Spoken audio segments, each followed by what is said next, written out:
Saludos cordiales. Bienvenidos al devocional de hoy en el Evangelio de Mateo, el capítulo 26. En el camino al Calvario. Si pudieras elegir la forma de morir, ¿cómo querrías que fuera?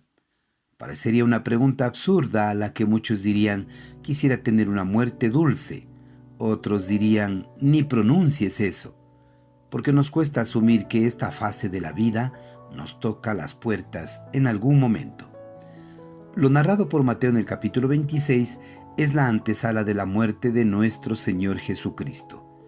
Él sabía que su hora se acercaba y pronunció varias de las cosas que ya se habían anunciado siglos atrás por medio de los profetas.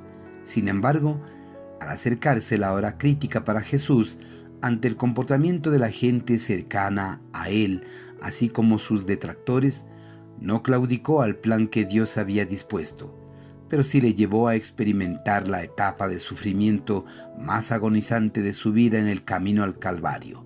En esos momentos, primero, se tejieron planes ocultos para acusarle. Estos momentos comienzan con la declaración de su entrega para la crucifixión en apenas 2 días. Detrás de este diálogo de Jesús con los discípulos, de manera oculta, se llevaban a cabo los más despreciables planes en el patio del sumo sacerdote, donde el engaño sería el arma para prenderlo. Lo hicieron a escondidas debido a la popularidad del pueblo hacia Jesús. Segundo, fue anticipada su sepultura con el ungimiento con perfume. María era la mujer que lo unge usando el mejor perfume que quizás tenía, ya que por boca de los mismos discípulos dijeron había podido venderse a gran precio y darlo a los pobres. Aquí podemos ver un contraste de pensamiento entre la mujer y los discípulos. Cuando se da el valor real a una persona, cualquier cosa que se haga por ellos no es un desprecio, sino una inversión. Jesús mira esta acción como una preparación para su sepultura, como una buena obra y como un hecho memorial en la vida de esta mujer. Tercero, se reveló la verdadera intención de un corazón ambicioso. Judas pone de manifiesto su desilusión ante las expectativas por Jesús como rey de un reino espiritual y no político. Ante eso puso precio y entrega por 30 monedas de plata a la persona con quien compartió muy de cerca los misterios del reino de los cielos. Cuarto, se conmemoró un tiempo de comunión. La fiesta de la Pascua era una celebración recordatoria desde los tiempos de la redención de Egipto. Con esto Jesús, como judío, conmemora junto con sus discípulos una fiesta muy importante para su pueblo. Solo que ahora no es sangre de ningún cordero la que se derramaría, sino la suya, sangre del nuevo pacto derramada por muchos para perdón de pecados y que ahora es un sacramento denominado Santa Cena, que debemos conmemorar como su iglesia en señal de gratitud por la obra expiatoria de Cristo. Quinto, anuncia que será desconocido por sus discípulos. Jesús les hace ver que no es suficiente la buena intención que confesaron tener los discípulos de no abandonarlo en estos momentos muy difíciles para él, pues más fuerte sería la presión que ejercería la muchedumbre y que llevó a Pedro a negar ser seguidor del Mesías.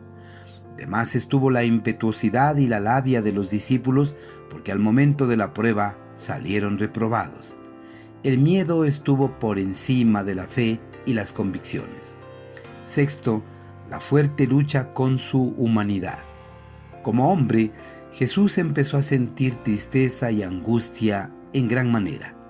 Cuando dice mi alma está muy triste hasta la muerte, quiere decir rodeada de tristeza por todas partes. Este sufrimiento iba en aumento ya que su presencia le permitía degustar de antemano todo el dolor y la pena que se le venía encima. Pero por sobre sus emociones estuvo la obediencia al Padre, y aun cuando su carne quiso claudicar, se sujetó a lo dispuesto por el Padre. En ningún momento se rebeló contra la voluntad de su Padre, solo fue una manifestación de su humanidad, pero el Espíritu fortaleció a Jesús hasta el final. Cuando te encuentres en sufrimiento, no preguntes por qué, solo mira a Jesús y en acción de gracias di que se haga la voluntad de Dios. Séptimo, se enfrentó a los líderes religiosos. Los primeros en arrestar a Jesús fueron los líderes religiosos, a los que Judas los guió para prenderlo, y lo hicieron en la noche, lejos de la multitud para no causar alboroto. En un tiempo récord, buscaron falsos testigos para poder hallarlo culpable. El gobierno romano le había dado autoridad al Sanedrín para tratar cuestiones de carácter religioso. Ante las acusaciones, Jesús primero calla, luego admite abiertamente ser hijo de Dios, confesión que llevó al concilio a decir que había blasfemado. En su ceguera espiritual, no pudieron discernir que Jesús estaba diciendo la verdad. Sin duda, fueron acontecimientos que contenían mucha carga para poder soportar. Sin embargo, Jesús las enfrentó por amor a ti y a mí. En el trayecto de esta vida, ¿qué estás dispuesto a soportar por amor a Dios? Piénsalo y pide ser asistido por el Espíritu para cumplir la voluntad de Dios y no la tuya.